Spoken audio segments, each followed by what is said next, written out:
everyone and welcome back to another lesson of beginner Java programming। और इस lesson में हम हमारी if statements का पूरा पंगा ख़त्म करने वाले हैं। ये आखिरी लेसन होने वाला है if statements के ऊपर और इसमें हम compound if statements देखने वाले हैं। compound if statements क्या होते हैं और compound if statements का बेसिस क्या होता है, compound boolean statements। तो पहले हम बूलियन स्टेटमेंट्स को देखेंगे, कंपाउंड बूलियन स्टेटमेंट्स क्या होते हैं और बूलियन स्टेटमेंट्स के बेसिस पर हम कंपाउंड इफ स्टेटमेंट्स पर आ जाएंगे। तो यहाँ पर देखते हैं कि मैंने एक बूलियन बनाया, उसका नाम है bool1 और उसकी वैल्यू ये असाइन कर दी। अब देखो यहाँ पर जो हम यूज्ड टू देख रहे हैं, हम नॉर्मली क्या देखते थे जब भी हम कोई बूलियन बनाते थे, जब whenever we used to create a boolean हम बस एक ही कंडीशन डालते थे। जैसे कि इस केस में boolean1 is equal to 3 less than 4, तो इसमें आपको bool1 की वैल्यू तो आ जाएगी ट्रू। हाँ, इसमें आपको boolean1 की वैल्यू जैसे आप देख सकते हैं आ गई ट्रू। पर अब मैंने क्या कर रहा है, मैंने यहाँ पर एक और कंडीशन डाल दी boolean के साथ।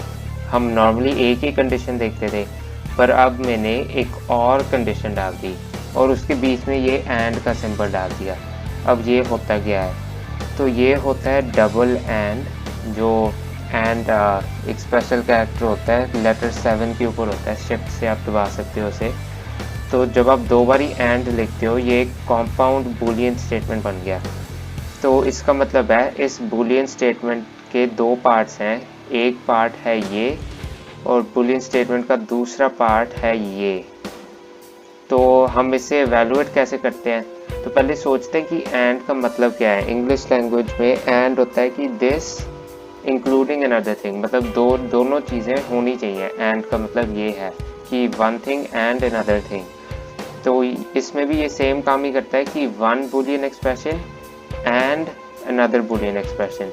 एक बार इसका आउटपुट देखते हैं और आपको समझ में आ जाएगा कि यहाँ क्या चल रहा है। bool1 की वैल्यू आ गई ट्रू, बट अगर मैं यहाँ पर चेंज कर दूँ, अब देखना, पहली कंडीशन है मेरी अब 3 is greater than 4 and the other condition is c is equal to c। अब आगे बूलियन की वैल्यू फॉल्स। अब ये क्यों हो रहा है, अगर आप देख सकते हैं यहाँ पर थोड़ा सा कमेंट करता हूँ मैं, एक छोटा सा, आप देख सकते होगे कि यहाँ पर ये तो एवेलुएट हो जाएगा फॉल्स और ये एवेलुएट हो जाएगा ट्रू। ये एक्सप्रेशन तो ट्रू है, ये एक्सप्रेशन लेकिन फॉल्स है और बीच में एंड ऑपरेटर, बीच में एंड, तो फॉल्स एंड ट्रू। इसको याद रखना होगा कि अगर एंड ऑपरेटर में क्या होता है, अगर इनमें से कोई भी एक चीज़ फॉल्स है तो फिर ये ओवरऑल एक्सप्रेशन ही फॉल्स हो जाती है, ये ओवरऑल एक्सप्रेशन ही फॉल्स हो जाएगी। अगर ये फॉल्स है और दूसरी चाहे ट्रू भी हो तो फिर ओवरऑल एक्सप्रेशन फॉल्स हो जाएगी क्योंकि एंड ऑपरेटर लगाया।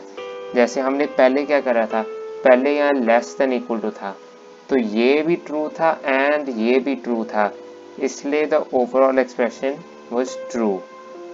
बट इस केस में ये फॉल्स था, देयरफॉर ये भी अब फॉल्स हो जाएगा, ओवरऑल एक्सप्रेशन फॉल्स हो जाएगी। अगर आप इसे चेंज कर दो a इज इक्वल टू सी, तो आप देख सकते हैं ये भी फॉल्स हो जाएगा। अगर दोनों फॉल्स हैं तो फिर भी आउटकम तो फॉल्स ही रहना है। तो फिर भी मैं एक बार रन करके दिखाता हूँ। अगर दोनों कंडीशंस जो आपने एंड स्टेटमेंट के साथ जोड़ी हैं, अगर दोनों फॉल्स हैं तो एंड रिजल्ट भी फॉल्स आएगा। तो एंड स्टेटमेंट बेसिकली होता है, एंड स्टेटमेंट तभी आपको ट्रू रिटर्न करेगा अगर दोनों बूलियन एक्सप्रेशंस ट्रू हों। और मैं इनको वैसे बहुत सारी बूलियन एक्सप्रेशंस जोड़ सकता हूँ, मतलब कि मैं एंड के साथ एक और बूलियन एक्सप्रेशन जोड़ सकता हूँ, फिर एक और मैं एंड के साथ एक और बूलियन एक्सप्रेशन जोड़ सकता हूँ। ऐसे में बहुत सारी बूलियन एक्सप्रेशंस जोड़ सकता हूँ एंड के साथ। और एंड बेसिकली करता क्या है, एंड दो बूलियन एक्सप्रेशंस देखता है, अगर उनमें से एक भी फॉल्स हो, अगर कोई भी एक फॉल्स हो गया तो ओवरऑल एक्सप्रेशन फॉल्स हो जाएगी आपकी। अगर इन दोनों में से कोई भी एक फॉल्स हो गया तो दोनों फॉल्स हो जाएंगी, और अगर दोनों फॉल्स होंगे फिर तो डेफिनेटली फॉल्स ही रहेगा ये। तो ये है हमारा एंड ऑपरेटर। अब हम आते हैं सेकंड ऑपरेटर, और ये ऑपरेटर है और ऑपरेटर। अब ये और ऑपरेटर क्या है? इसमें जो स्पेशल सिंबल आपको यूज़ करना है, ये एंटर की के ऊपर होता है। एंटर की के ऊपर जो बैक स्लैश है, बैक स्लैश को अगर शिफ्ट दबा के प्रेस करोगे तो फिर ये वर्टिकल लाइन सी बनती है।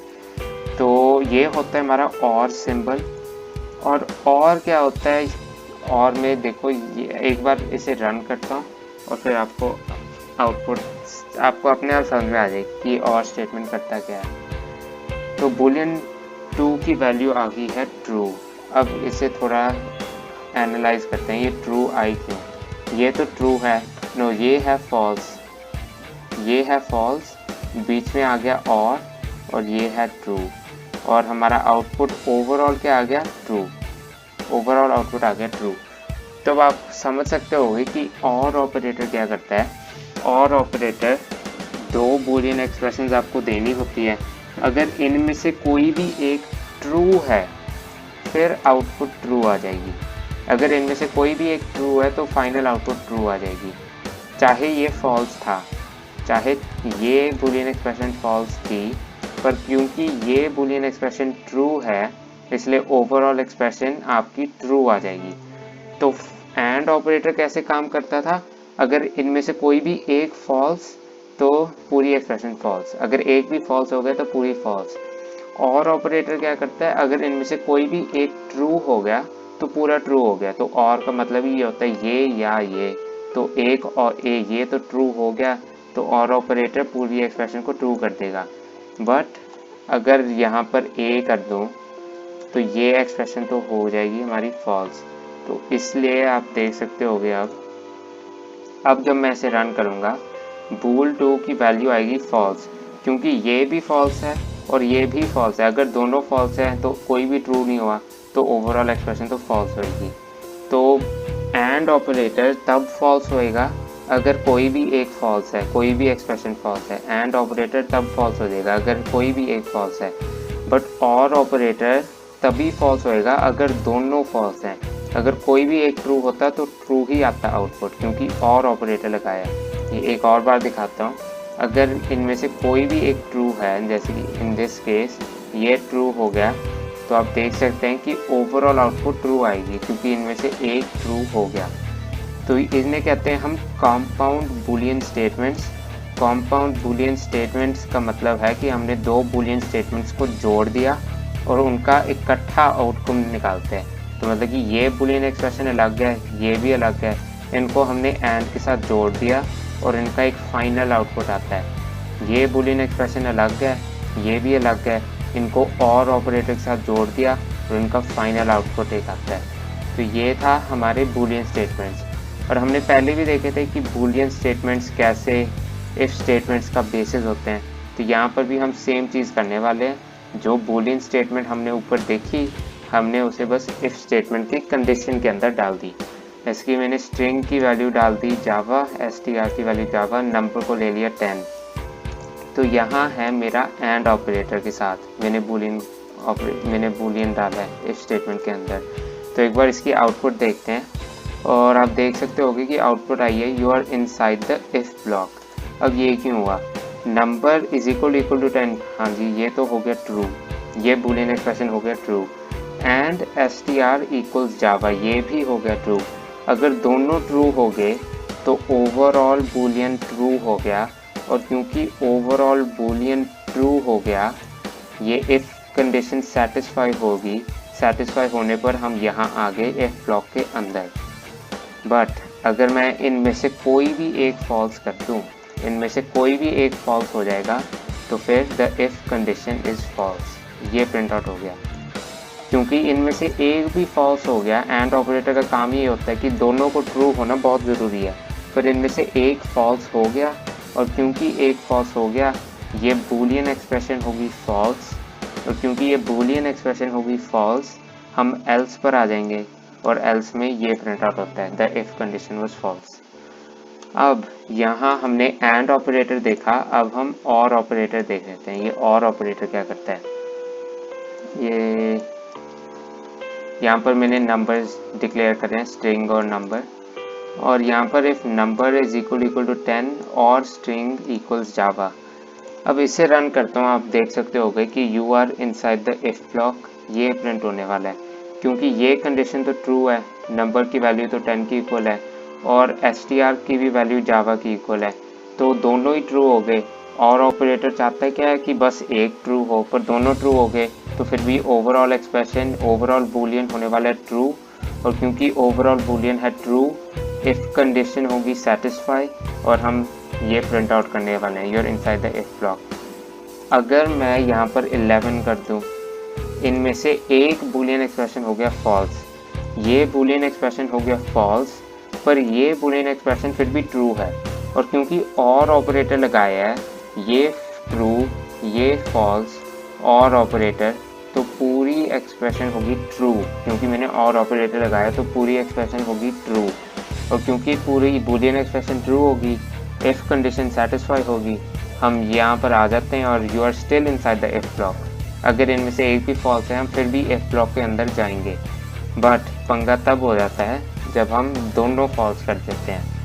अब इस केस में नंबर इज इक्वल टू 11, ये है फॉल्स, str इक्वल्स हेलो, ये भी फॉल्स, दोनों फॉल्स हो गए और ऑपरेटर लगाया है तो ऑफकोर्स फॉल्स ही होएगा अगर दोनों कंडीशन फॉल्स हैं। तो पूरी बूलियन एक्सप्रेशन होगी फॉल्स, और क्योंकि बूलियन एक्सप्रेशन होगी फॉल्स, हम यहाँ नहीं आएंगे, हम एल्स पर आ जाएंगे और एल्स में प्रिंट आउट होता है the if condition was false. तो ये थी हमारी लास्ट, ये था हमारा लास्ट कॉन्सेप्ट इफ कंडीशन में और बूलियन स्टेटमेंट्स में, कि कॉम्पाउंड बूलियन स्टेटमेंट्स क्या होते हैं।